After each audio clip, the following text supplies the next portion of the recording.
Grabe. Grabe naman. Traffic dito sa Ranay. Papuntang Bangos, Caloocan. Sobrang haba ng traffic. As usual. Dahil sa SM na tinayo. Grabe oh, haba. Kawawa talaga ang hindi maka-overtake. Pawit sa'yo, Agar.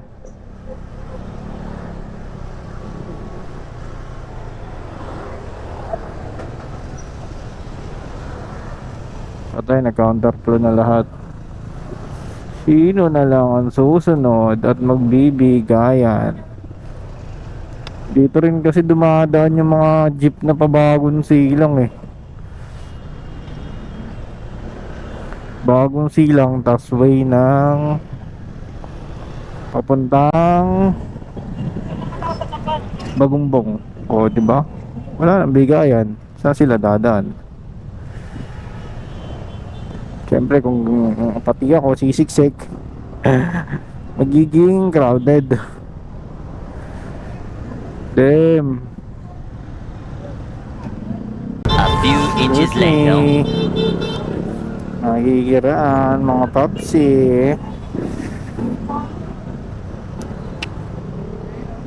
Siyempre bubuntot niya yan, Gar.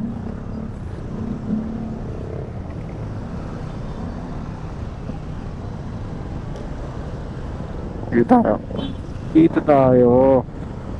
Dito tayo. Dito tayo. Yun, dito tayo. Very good, very good. Brasuhan po dito sa Caloocan. Ito papuntang bagong SM Caloocan. Ito papuntang Congressional, Bicas. At ito yung papuntang Bangos, pagos ng Bagong Silang at May Kawayan Bulacan. Ganito ang mangyayari kapag may nagtayo ng magandang establishment sa isang lugar pero yung kalsada ay hindi nag-riding. Ever since naman traffic talaga dito, lumala lang dahil may tinayong establishment.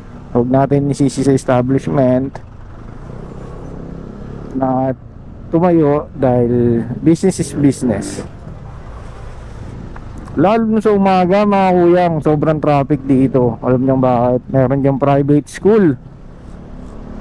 Bandang unahan lang nito, may private school dyan. Minsan nagkukos din ng traffic. Kaya kung dadaan kayo dito ng mga bandang alas 7, alas 8, alas 9, haba-haba nyo, pasensya nyo mga kuis. At dahil brasuhan ng labanan dito,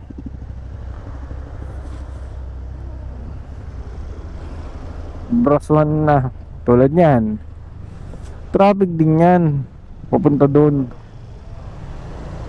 kasi merong shortcut dito. Karamihan dito dumadaan pag bagong silang ka umuwi, lalo na pag single motor mo. Convenient kasi yung mga siguro 10 minutes, 15 minutes, depende kung walang traffic. Tagos mo na yan agad ay Bagong Silang.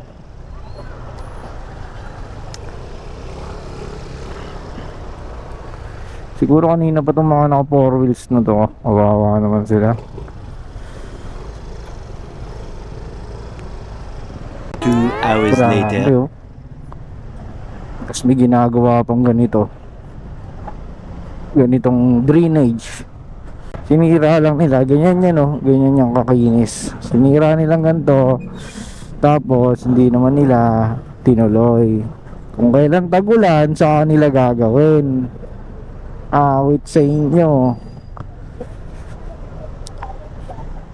Imbis na nagagamit ng maayos yung kalsada, di ba? Hindi. Sinira nila ng ganito. Pero meron akong purpose siguro to. Pero dapat, di ba, Kung sisirain nyo yung hanggang kalsadang ayos at meron kayong gagawin i-improve yung pundasyon o lalawakan nyo yung butas ng drainage. So naman lang dire-diretso yung trabaho para isang perwisyuhan lang, hindi yung ganito. Aksidente pa to sa mga nakasingle kasi babalance ka dito.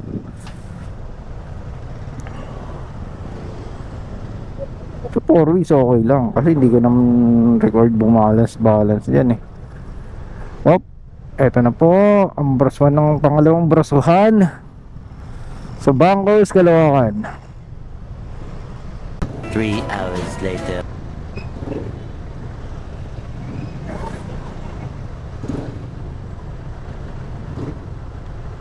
Grabe traffic. Grabe ang traffic.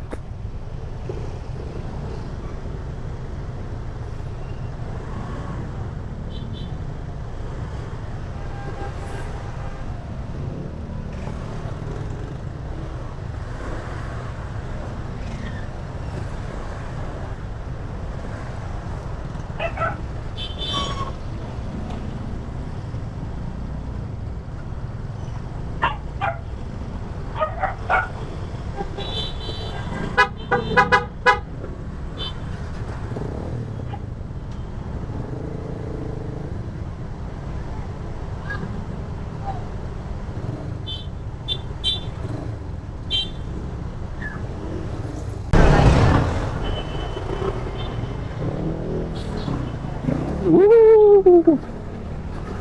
Bakit kasi binutos-butos nyo? Hindi tuloy magamit na maayos yung kalsada.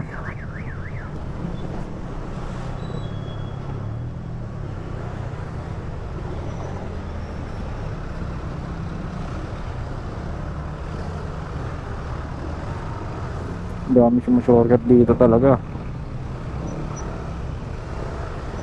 The next day.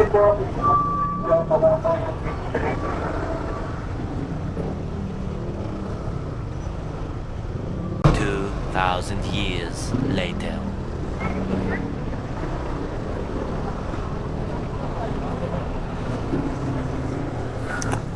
Dito lang talaga nag-traffic. Kaya mga kuyang, pag ito kumanan ka dyan, uy muntik na. Pag dyan kumanan ka, papuntang Bagong Silang yan, shortcut na yan. Within 5 minutes o 8 minutes na sa court ka na ng Bagong Silang.